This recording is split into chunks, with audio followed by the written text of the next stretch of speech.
하나님의 말씀은 로마서 16장 13절 말씀입니다. 주 안에서 택하심을 입은 루포와 그 어머니에게 문안하라. 그 어머니는 곧 내 어머니니라. 아멘. 우리가 지나온 한 해의 삶을 되돌아보면서 종종 하는 말이 다사다난했던 한 해였다, 그렇게 말을 하죠. 근데 우리 지나온 인생을 되돌아보면서도 다사다난했던 인생이었다, 이렇게 말하게 될 것입니다. 일도 많고 어려움도 많고 또 사람들도 많고, 우리 인생 가운데 많은 사람들을 우리가 만나기도 하고 지나치기도 하고 하지요. 스쳐가는 사람들이 있습니다. 또 만나는 사람들이 있습니다. 관계를 맺게 되는 사람들이 있습니다. 여전히 교제하는 사람들도 있습니다. 인생의 만남이 우연일까? 아니면 인연일까? 아니면 섭리일까? 한 가톨릭 신부님이 술 한잔 하시러 무교동에 갔다고 해요. 호스티스가 신부님한테 신부님 어쩌다가 결혼도 못 하시고 이렇게 신부님이 되셨어요? 물었더니 신부님 대답이 네, 팔자가 그런 거라고 대답을 했어요. 그랬더니 호스티스가 아니 신부님 그런 말도 하세요. 팔자가 그래서 신부님이 되셨다고요? 그랬더니 신부님 대답이 내가 섭리라고 말하면 알아듣겠느냐, 그렇게 반문을 했다는 거 아닙니까? 인생관, 세계관에 세 종류가 있습니다. 첫째는 우연론이 있습니다. 캐주얼리즘. 인생에 일어난 모든 일들, 만나는 모든 사람들은 우연히 만나는 것이다. By chance, by accident, 사고처럼 우연 발생적으로 만나게 되는 것이다. 이 우연론입니다. 둘째는 인생에서 일어난 모든 일들과 또 만나는 모든 사람들은 운명이다. 운명론적인 인생관이 있습니다. Fatalism이라고 하죠. 그러니까 나는 어차피 그 사람과 만나게 될 운명이었다, 숙명이었다. 결정론적인 인생관, 운명론이라고 합니다. 셋째는 주권론이라는 것으로서 sovereigntism.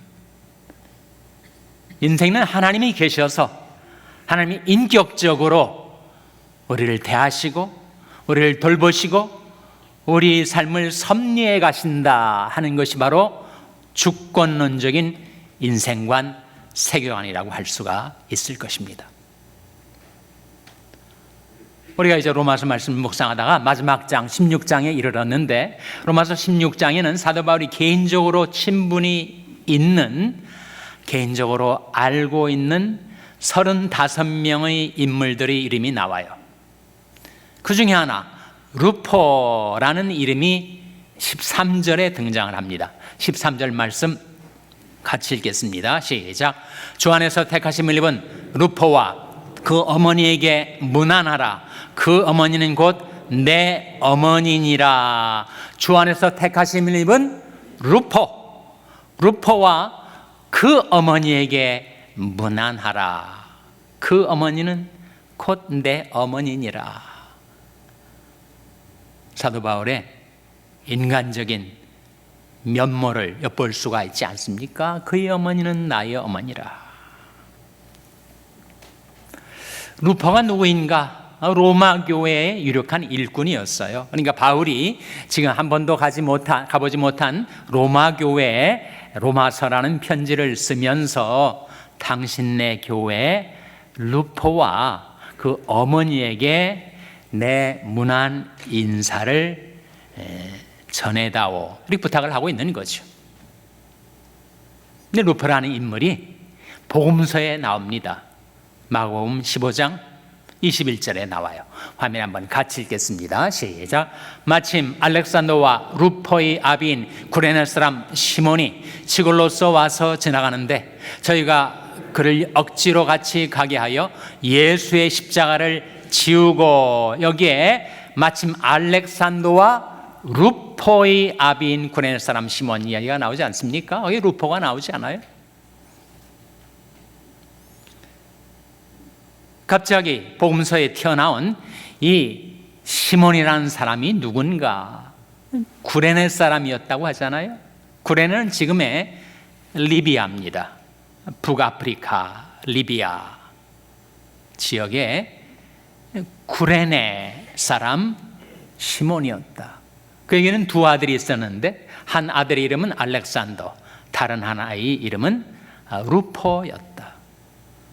근데 그가 유대 명절을 당해서 이 유월절 때 아닙니까? 예수님께서 십자가를 지고 골고다 언덕으로 향하시던 바로 그날 아침, 이 시몬이 예수님을 만난 거예요. 예수님이 극심한 고통으로 연약해져서 그 무거운 십자가를 지고 갈 수가 없었을 때 군중들 틈에 섞여 있었던 이 시몬이라는 사람을 로마 병정들이 골라낸 거죠. 당신 여기 와서 이 십자가를 지시오라고 강제 징용 명령을 내린 겁니다. 영문도 모른 채, 뭐가 어떻게 되는 건지도 모른 채 로마 식민 지하에 있었던 유대인들처럼 이 시몬도 그 징용 명령에 따라서 예수님의 십자가를 짊어지고 예수님과 함께 골고다 언덕까지 가게 된 거예요. 그리고 십자가에 달리시는 예수 그리스도를 그가 보고 예수를 믿은 겁니다. 그리고 그의 아내, 그리고 그 두 아들도 예수 그리스도를 믿게 된 거죠. 주 예수를 믿으라. 그러면 너와 내 집이 구원을 얻으리라. 이 시몬과 예수의 만남, 우연일까? 인연일까? 섭리일까? 만일 그 해 유월절에 순례객으로 시몬이 그 리비아에서 예루살렘으로 오지 않았다면 어떻게 되었을까? 그날 아침 예루살렘 성전으로 향하던 시몬이 개인 사정이 생겨가지고 한 5분 늦게 집을 나섰더라면 예수님을 만났었을까? 다 역사의 가정들이지만 바로 그 장소 그 시간에 이 시몬이 십자가를 지고 행하시는 예수님을 만날 수 있도록 하나님께서 그의 인생을 섭리하신 거죠. 그것은 우연이 아니라 필연이었고 Divine Necessity라고 하는 신적인 필연성이 그 사건 속에 있었던 것이고, 하나님께서 섭리의 손길로 시몬이 예수님을 만날 수 있도록 인도해 주셨다는 거죠. 몇십 년의 세월이 흘러서 루포도 성장을 하고 아마도 시몬은 죽고 루포가 그 어머니를 모시고 인생 유전 돌고 돌다가 로마에 와서 살게 된 것입니다. 예수 믿는 신앙이 있었던 루포가 어머니를 모시고 로마 교회에 출석하기 시작했던 것입니다. 교회에서 인정을 받아 일꾼이 되었던 것이죠. 무려 3개 대륙을 전전한 거 아닙니까? 북아프리카에서 이스라엘, 근동아시아로, 아시아에서 또 유럽 대륙으로 지금 로마 교회에 나오고 있는 그 루포를 바울이 알게 되어서 주 안에서 택하심을 입은 루포와 그 어머니에게 문안하라. 그 어머니는 곧 내 어머니니라고 안부를 묻고 있는 것입니다.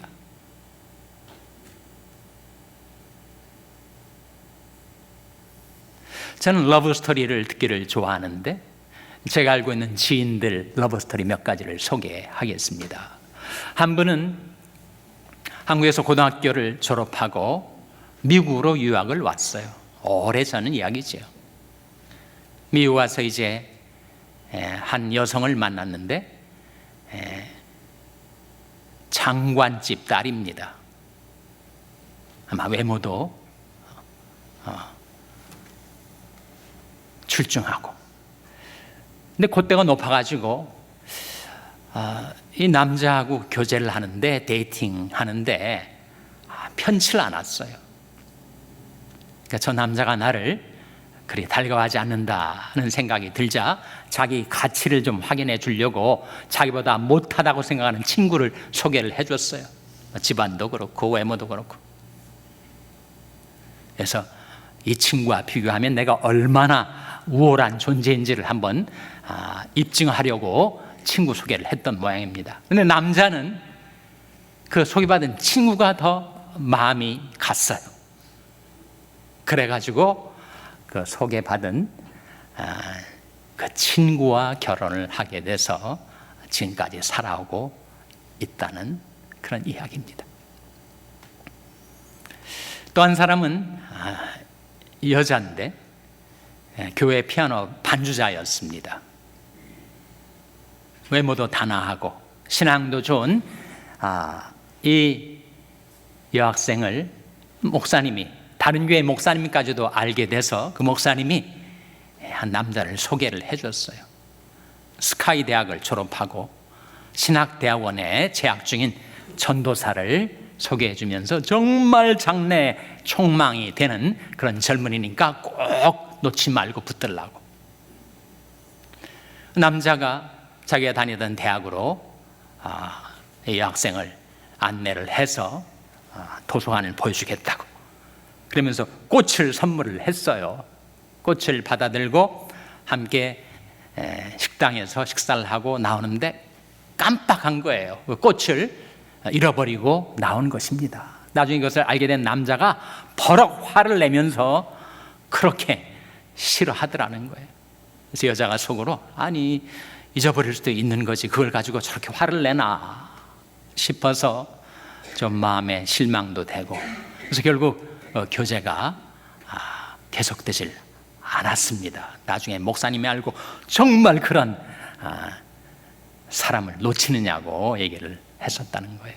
그 이후로 현재의 남편을 만나가지고 온화한 성품의 남편을 만나서 행복하게 살아오고 있다 하는 얘기입니다. 제가 그 얘기를 듣고 그 꽃을 잃어보게 하신 것이 하나님이 섭리인 것 같다고 제가 얘기를 하지 않았겠습니까? 제 아내하고 저도 캠퍼스에서 만났어요. 제가 캠퍼스 미니스트리를 하면서 제가 인도하는 성경 공부에 어느 날 신입생 여학생이 들어왔습니다. 제가 성경 공부를 하다 말고 한눈을 팔아가지고 둘이 눈이 맞았어요. 그래서 결혼을 해서 40년 넘게 살아오고 있는데 이따금씩 제 아내가 후회하는 소리를 합니다. 그때 눈이 멀어가지고 도무지 내가 누구인지를 전혀 모른 채 그렇게 결심을 했다는 거예요. 제가 가난한 집안 출신인 것도 모르고 이남 사녀 중에 장남인 것도 모르고 결혼을 해가지고 지금까지 살아왔다. 제가 뭐라고 대답하겠어요? 윤수일의 사랑만은 않겠어요. 가사를 제가 들려줬습니다. 이제 와서 소용해도 후회해도 소용없는 일이지만, 이제 와서 후회해도 무슨 소용이 있겠어요? 사람과 사람이 만남이 우연인가 아니면 인연인가 아니면 섭리인가? 놀라운 하나님의 섭리의 손길로 이루어진 한 만남이 있었습니다. 1919년 필라델피아의 한 문구점에서 조지 베네딕트라는 유대 랍비가 그 문구점에 서서 울고 있는 두 중년 남자를 만나게 되었어요. 그들이 한 사진을 보고 그렇게 울고 있었습니다. 거기에는 바로 한 달 전 1919년 3월 1일에 발생한 3.1운동 여파로 일제히 잔악한 핍박을 받고 고문을 받아서 엉덩이에 살점이 떨어져 나가고 그 속에 뼈가 드러난 처참한 사진들을 보면서 울고 있는 두 사람. 한 사람의 이름은 55세의 서재필, 다른 한 사람의 이름은 44세의 이승만. 도대체 무슨 영문이냐? 처음에는 Chinese, 중국인인 줄 알았는데 알고 보니까 코리안이라는 거예요. 자기들이 일제 식민 지하에서 이렇게 잔악한 고문을 받고 핍박을 받아서 이렇게 우리 동족들이 이런 고통을 당하고 있다 하는 것을 슬퍼하는 그들에게 알고 왜 알리지 않느냐? 미국 조야에 알리시오, 언론에도 퍼뜨리시고 정치인들에게도 알리시오 라고 했더니 우리에게는 그럴 만한 돈이 없습니다. 그때 조지 베네딕트가 이런 중요한 말을 했다고 합니다. 위대한 일을 행하는 데는 돈이 필요하지 않습니다. 내가 도와주겠어. 루디 랍비가 자기가 알고 있는 모든 언론계 또 정계의 인사들에게 이 사실을 알리기 시작했습니다.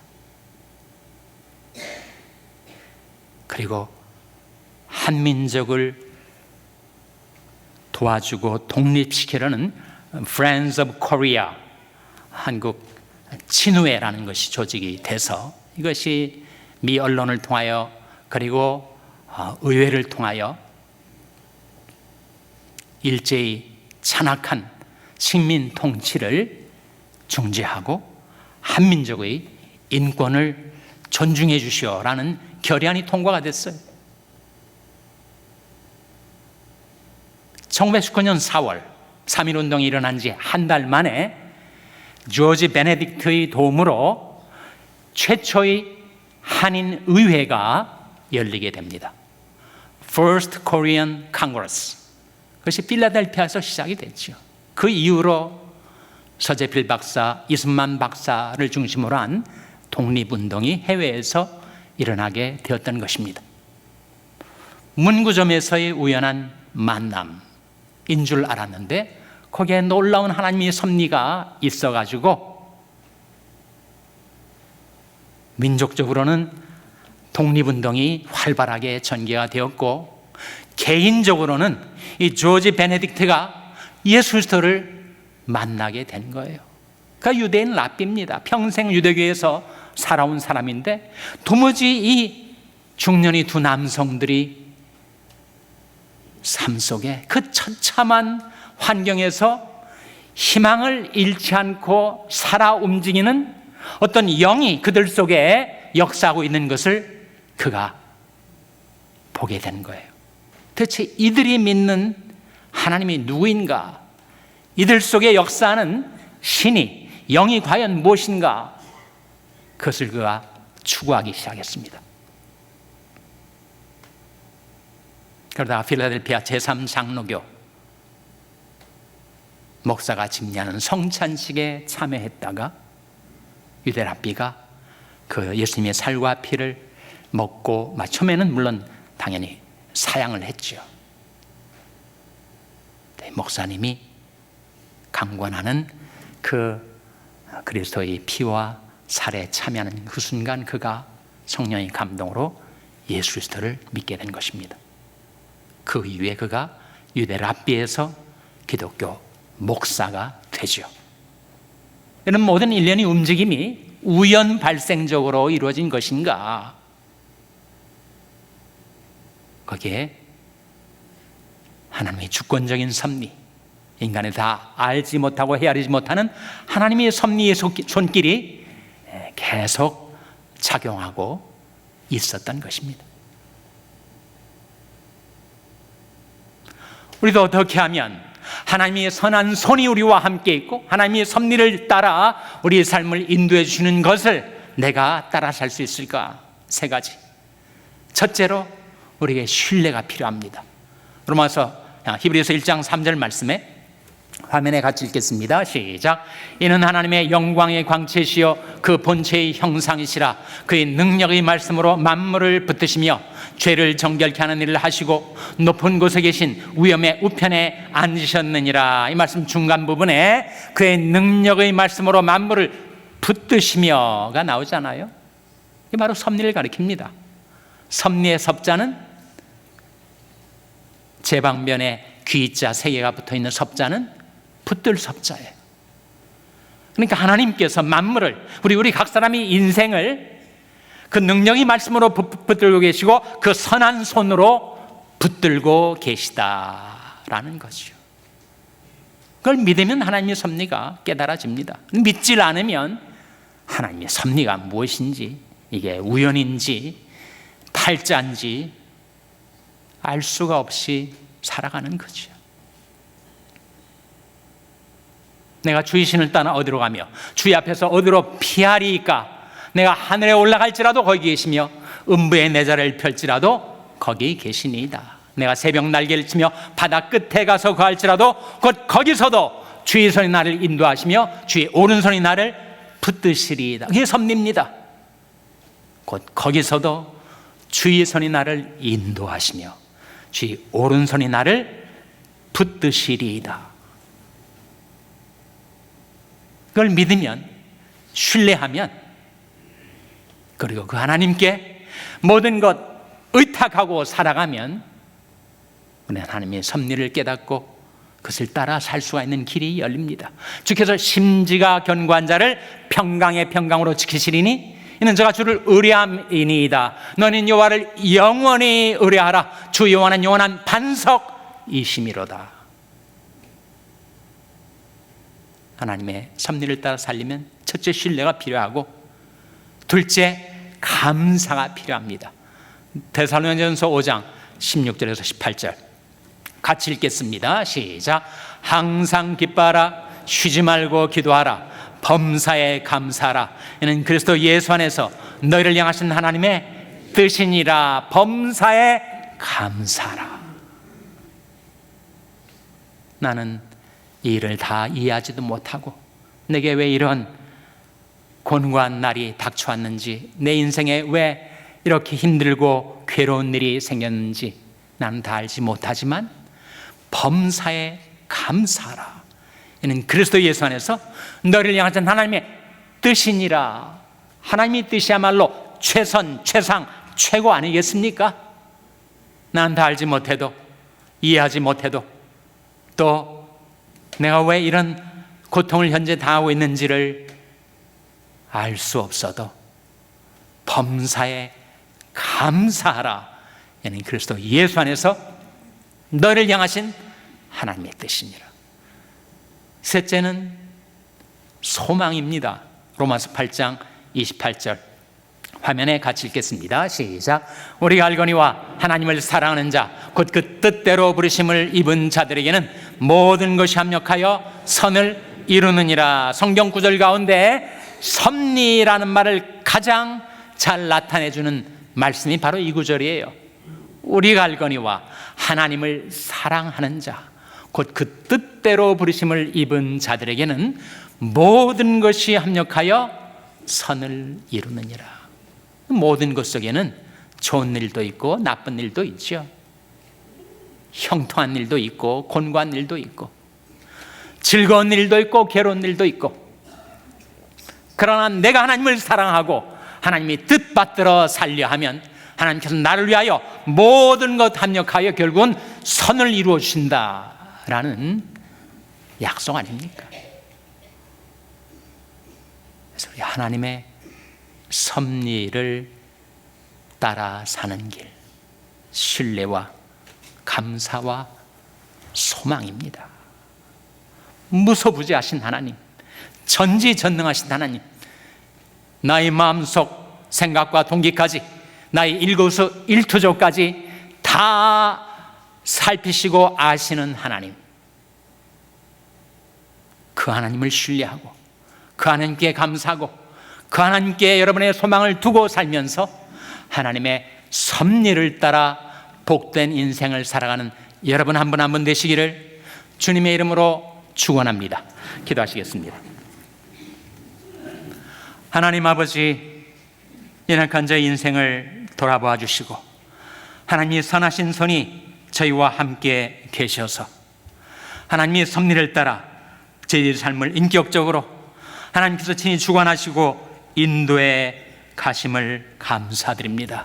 하나님을 신뢰함으로 저희들이 다 알지 못하고 이해하지 못해도 범사에 감사함으로 그리고 모든 것 합력하여 선을 이루어 주시는 하나님께 저희들이 소망을 둠으로 하나님이 섭리를 따라 살아가는 저희들의 삶이 되게 하여 주시기를 바라옵고 예수님의 이름으로 기도하옵나이다.